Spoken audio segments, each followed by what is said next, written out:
Well, what comes to mind at this moment when you're asking this is get a network.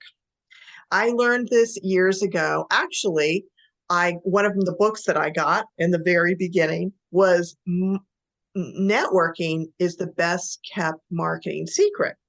And I read the book and I thought, okay, this makes sense to me. I didn't have a network. I knew the neighbors on my street because I had moved there when I had gotten married. I didn't know anybody in the town that I lived in, and I was starting a private practice. So I went to networking events, which women do. Women have networking events. And I started to grow a network. This is the Roller Coaster Podcast. We are here to help you be empowered and renew your sense of purpose as a midlife mom. This is your time to redefine and reclaim your power as a woman. Just because our kids are getting older doesn't mean that our lives still don't have crazy twists, turns, ups and downs. And that's not to mention what our hormones are doing.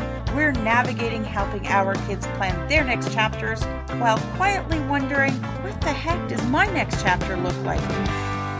My name is Lucy Q, wife, mom, podcaster, and journaling mentor. This is a crazy time in your life, but you are not alone. So I'm inviting you to throw your head back, arms in the air, and come along with me for the ride. Life is like a roller coaster, baby, baby. I wanna ride, ride, ride, ride. Roller coaster. Life is like. This is the Roller Coaster, and I'm your host, Lucy Q. Midlife is a time to explore who we've become, where we are going, and where we want to go. Part of this journey for many women reveals the desire to move away from the constraints of a typical 9-to-5 job and create something of our own, something that deeply connects to what ignites us, our purpose. I'll be the first to admit that this can be a little overwhelming and pretty damn scary at times because it's what I've been living for over a year now. Joining me today is Kathryn Yarborough of Manifesting Clients Academy to share how to follow your calling and launch your on-purpose business. Welcome, Kathryn. Thank you, Lucy. I'm so excited to be here. Wow. I love that introduction. It just fits so into what I would love to talk about with you today. And that's what I'm finding, it's part of the transformation that women go through in midlife. We've either birthed or raised our children, or rather birth and or raise our children. And that's part of our life is coming to somewhat of a close. And we're finding that we have a little bit more time. And at the same time, many of us are going through what they would call a spiritual awakening, where they want what they're doing to matter. Yes.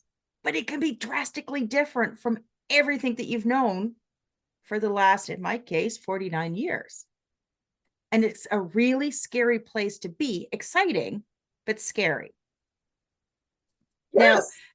Now, can you share a little bit about how you came about helping people in this season of their life? I would love to share that. So I started as a dance movement therapist with my own private practice in my late 30s. And so I had gotten a master's in dance in my 20s, and then I struggled in my life in terms of where do I fit in. I was seeking purpose, quite honestly, from my early 20s, and I just didn't know how to do it.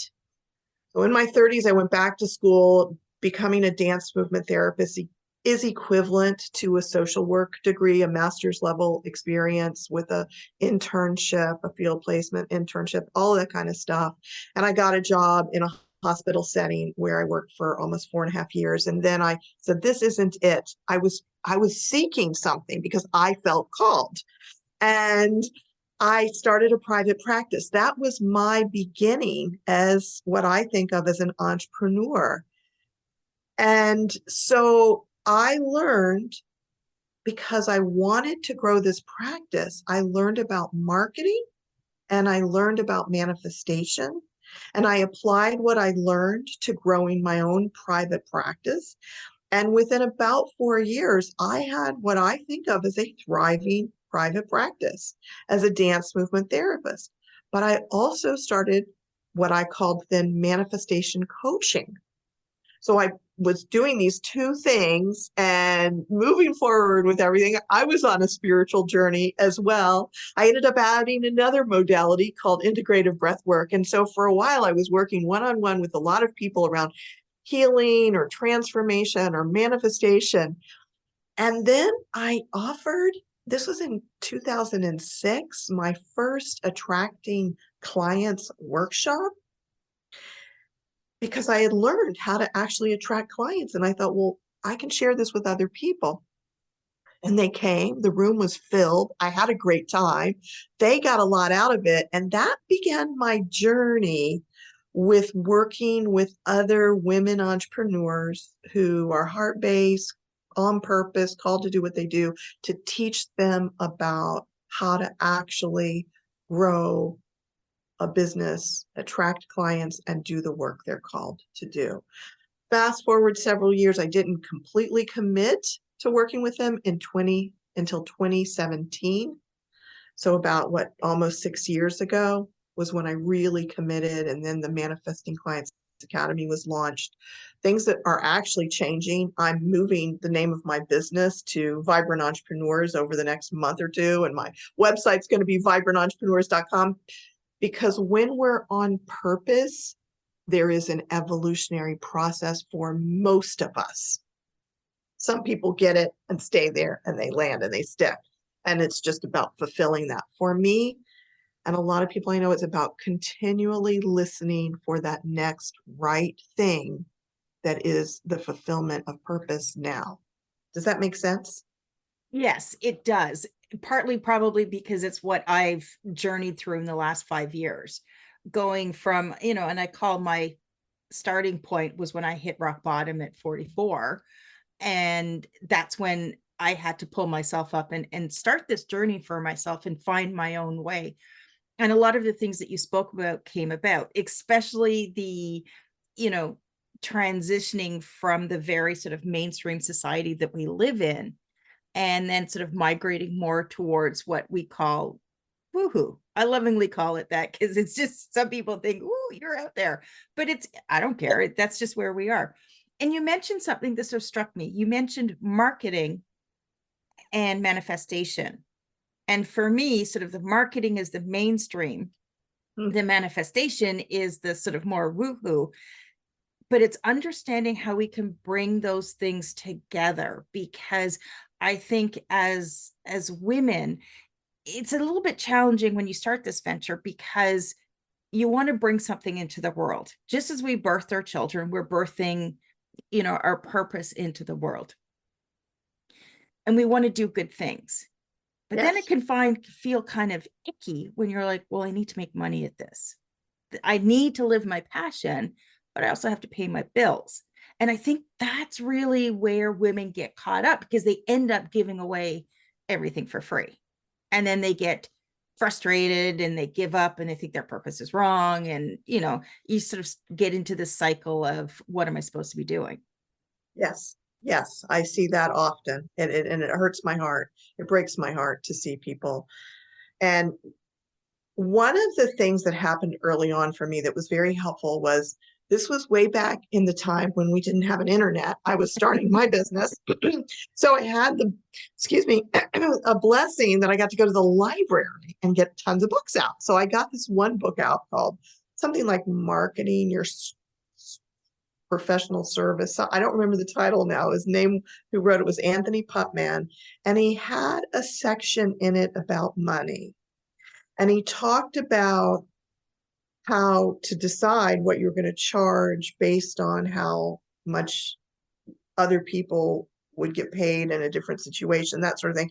But it was interesting. So early on, I was looking at money and thinking about how to charge for what I was doing. And I think that a lot of women entrepreneurs that I have worked with over the years just really haven't taken that time. And like you say, they're kind of push it away because they think doesn't align with the service, with providing a service and doing this purpose work. But the truth is, we cannot do this work unless we're being supported, which is nice if you've got someone who's supporting you, but who knows what's going to happen there? And don't you want to contribute to the family even if you are being supported?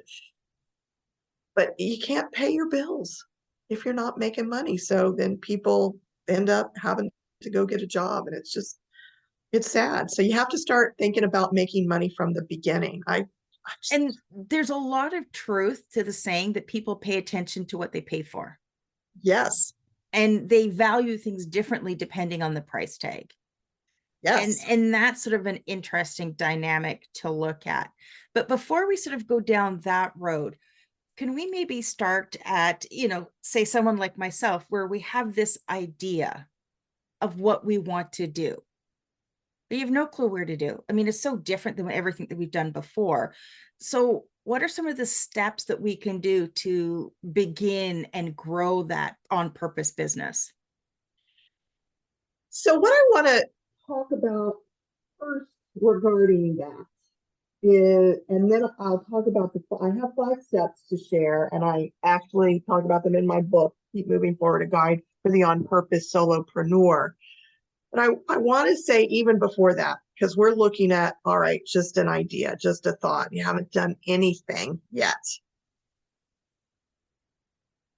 If you already have the skills and the knowledge to provide the service, if it's a service, or to put together the product that you're being called to provide. And maybe, Lucy, you can give us your example of what's happening for you, because I know you're on this journey. So I'll ask you that in just a second. Take a moment and think about, who is it for? Who might be willing to pay for this service or product? And maybe you already have an idea, because maybe you paid for something similar. So someone like you, not as far along on the journey, but a few steps behind you, would be willing to pay for it. So if you're thinking about a service and you can't imagine that anybody would pay for it, well, maybe you need to talk to some friends to find out if you're just holding yourself back. But you need to find people you need to have a sense that there are actually people who would be willing to pay. Because I think sometimes people can come up with really out of the box ideas and not think about that piece. If you don't have clients or customers, you're not going to be able to grow a business. Does that make sense? It does, because I've made some mistakes along the way. So, and I understand. And, I think you were touching on something important there, where we don't necessarily need to be an expert in our subject matter. We just need to be a few steps ahead of somebody else, because we always have some place to learn from. We always have place to grow from. But in doing so, we can also reach back and help somebody else come up and maybe have a less bumpy journey than we had, because we're there to help guide and assist them through it. That's possible. So would you be willing to share what your ideas are and who your people are? I'm assuming they're midlife. Definitely. Moms. Yeah. Okay. Yeah, it definitely midlife moms, because that's who I am and that's the journey I've been on.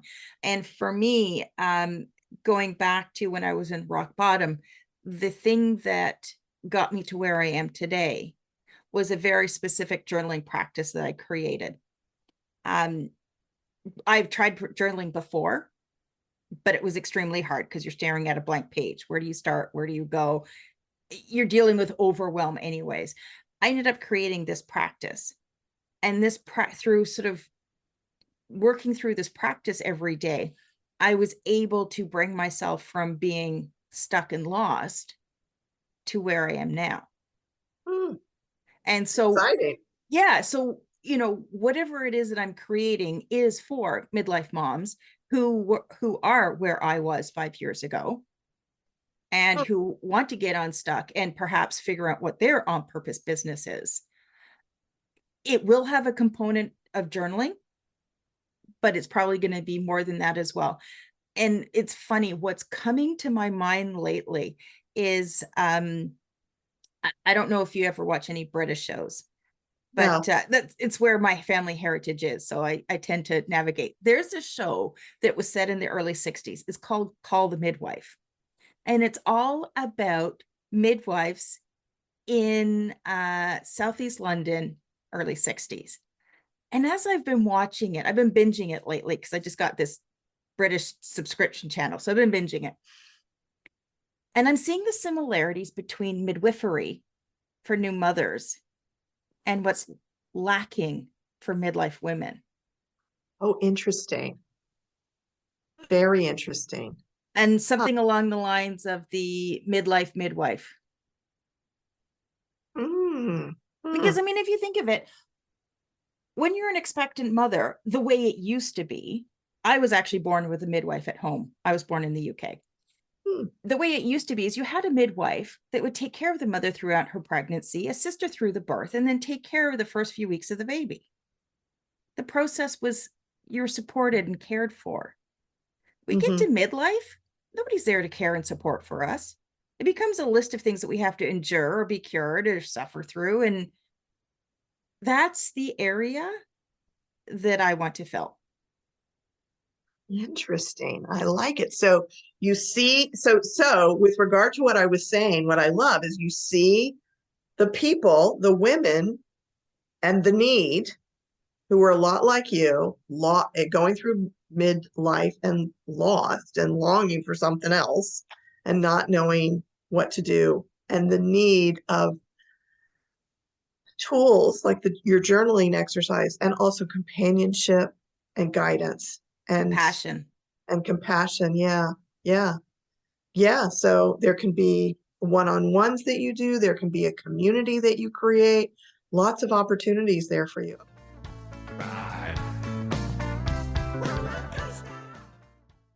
I remember one of the darkest days of my life, the day I hit rock bottom. When I went searching for answers on how to get myself out of that dark place, I discovered journaling. But when I tried to put pen to paper, I didn't know where to start. I had no guide or method to help me express what I was feeling.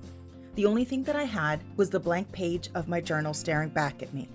It took me years to figure out the proper journaling method so that I could understand who I was, what I wanted, how I thought, and how I felt. That is why I've taken everything that I've learned and turned it into a guide that will not only help you start your journaling journey, but will also help you start each day with purpose and gratitude. This guide is filled with growth tools, personal resources, and guided journal entries that will help you understand who you are, what you want, what you're thinking, and what you're feeling. You can find your journaling journey, your guide to starting each day with purpose and gratitude, on Amazon, and check out the show notes for links. Order your journaling journey today and discover your true self.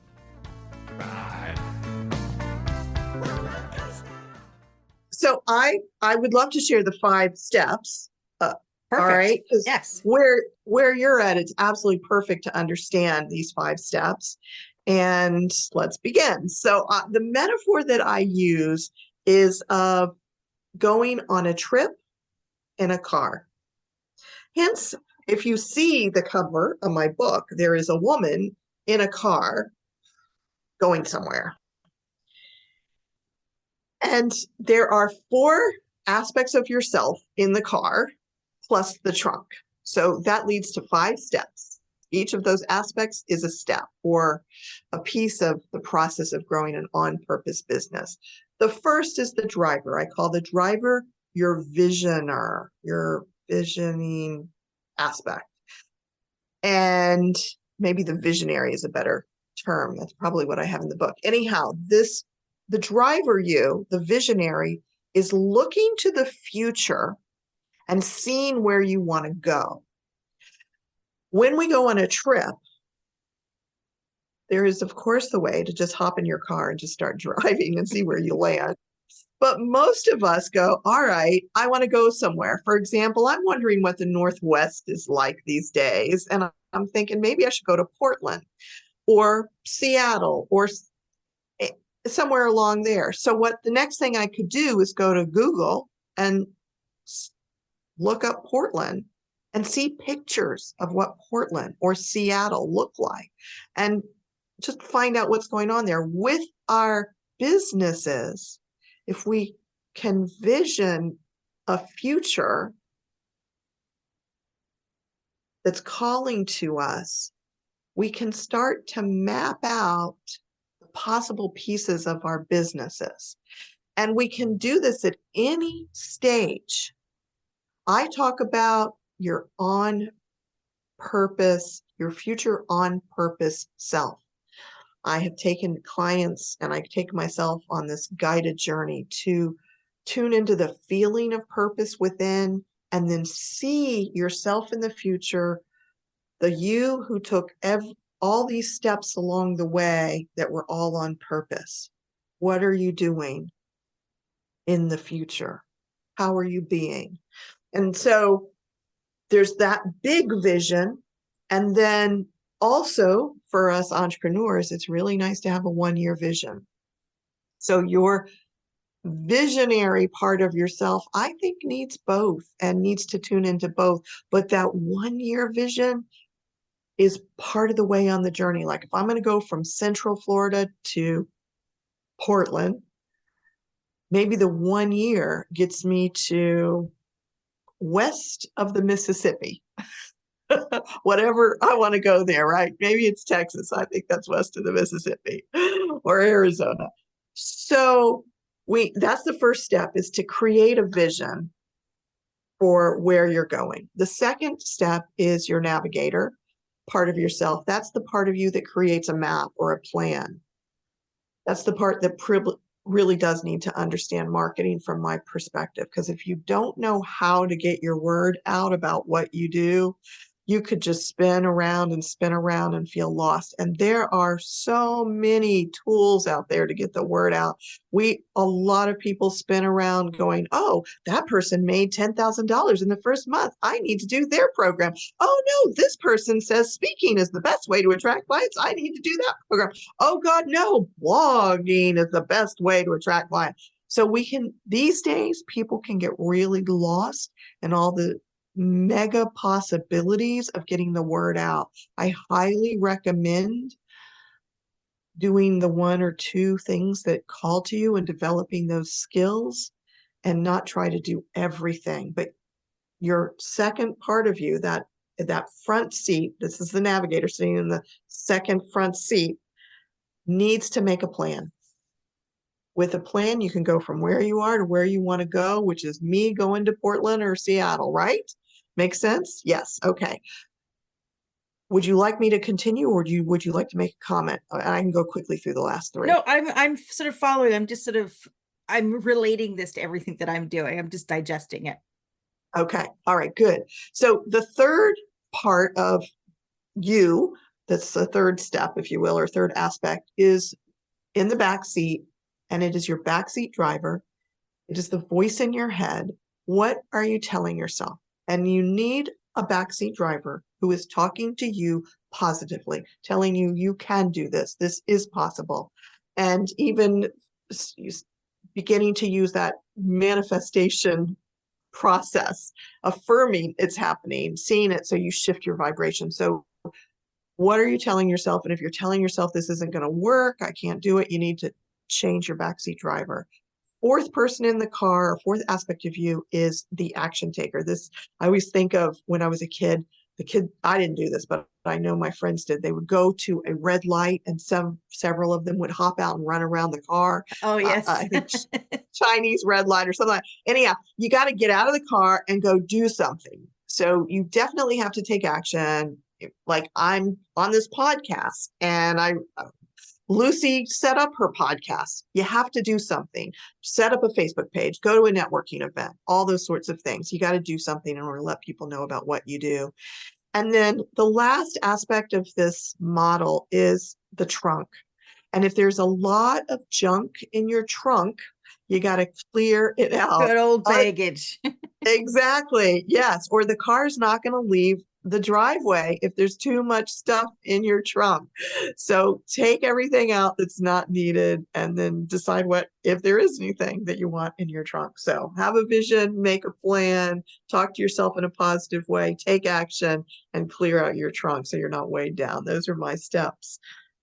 And I'm going to say part of that cleaning out your trunk is going to involve getting rid of a lot of those limiting beliefs that we're setting for ourselves, and those conditions that society has set upon us, because it really does take a shift to go on an adventure like this.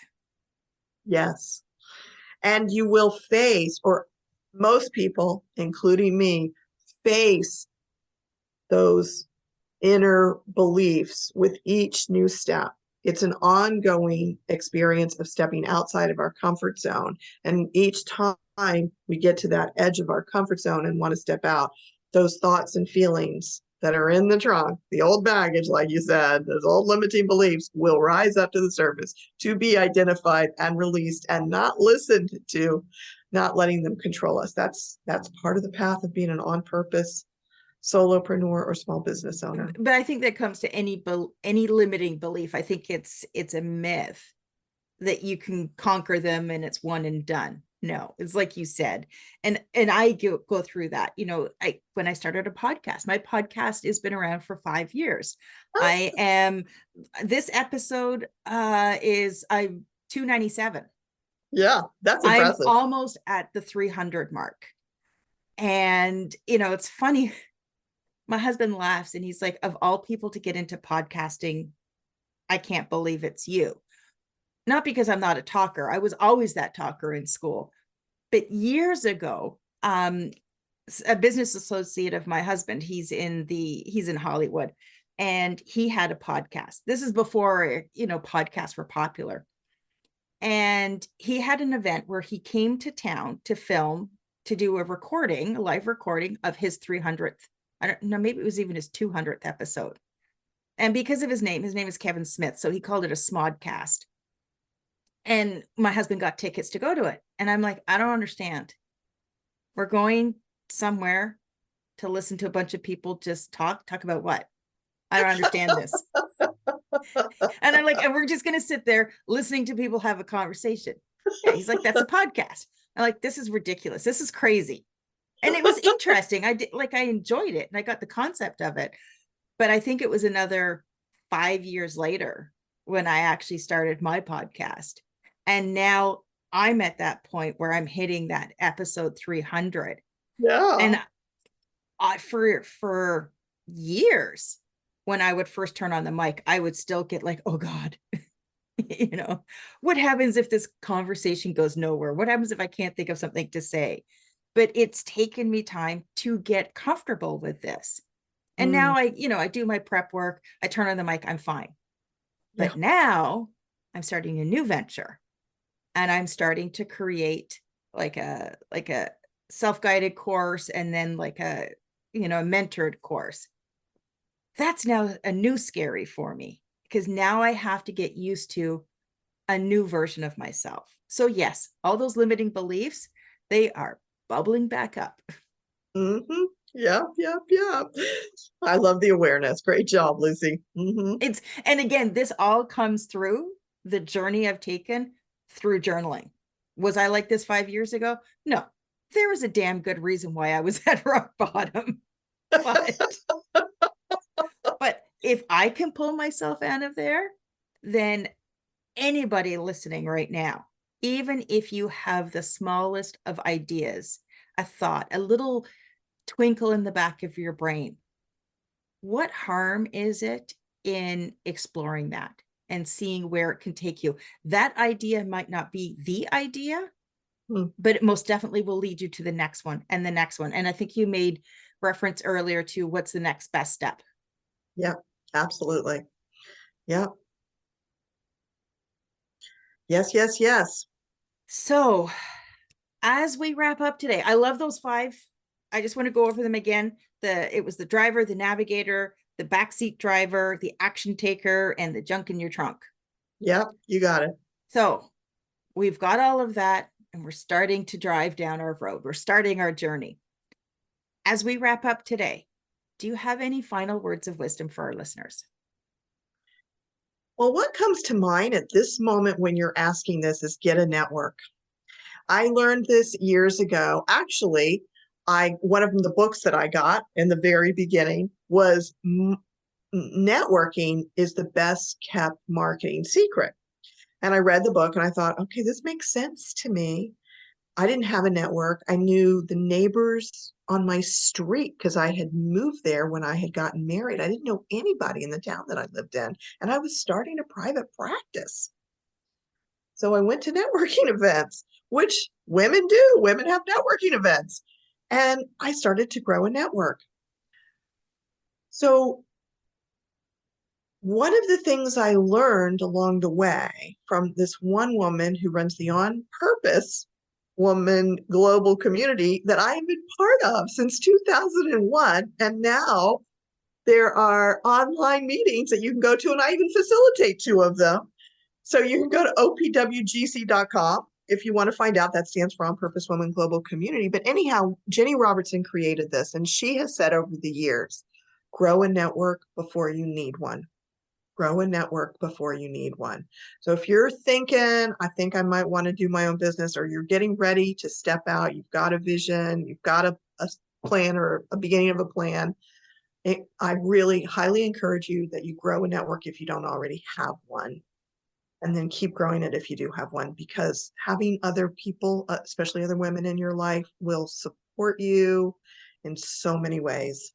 And they may also become clients as well. And it's important to have people that understand your journey while you're going through it. My husband has no clue what I'm going through. He loves and supports me, but it's got no clue what I'm dealing with. So definitely having a network is essential. And Kathryn, I'm going to make sure that I have the link to that organization as well in the show notes.